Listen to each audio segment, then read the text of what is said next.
Given है कि मैंने 1000 रुपीज इन्वेस्ट करे 8% सिंपल इंटरेस्ट में, ठीक है।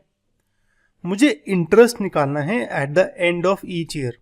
अब देखो इंटरेस्ट का फॉर्मूला होता है principal into rate into time by 100।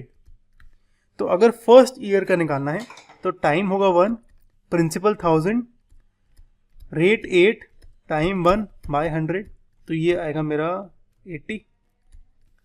Second year के बाद निकालना है तो टाइम डबल हो जाएगा, P into R into T, formula same मेरा, बस टाइम डबल, तो ये हो जाएगा 1000 into 8 into time 2 divide by 100, तो ये आएगा 160 एंड सो वन। थर्ड का करोगे तो 240 आएगा, फोर्थ का करोगे तो 320 आएगा एंड सो वन। तो ये जो इंटरेस्ट है ना मेरा, ये कुछ ऐसे आ जाएगा घुमा के 80, 160, 240 एंड सो वन, ठीक है।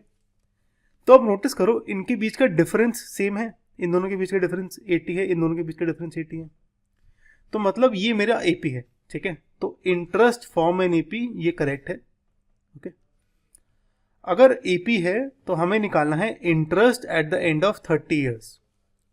अब देखो इस यानी मुझे इस एपी की A30 निकालना है, ठीक है, यानी n की वैल्यू 30, a की वैल्यू 80 और d क्या होगा मेरा 160 माइनस 80 यानी 80, तो वो निकालना होगा और वो निकाल देंगे, आंसर आ जाएगा, ठीक है। अब इसको लिख लेते हैं प्यारे तरीके से। इंटरेस्ट ये होता है principal P R rate time T।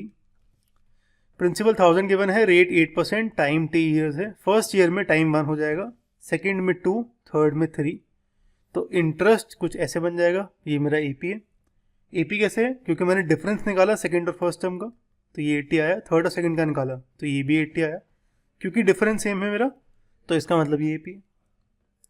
अब interest at the end of 30 years निकालना है, यानी a equal to 80, d equal to 80, n equal to 30 put करने हैं ये an के फॉर्मूले में।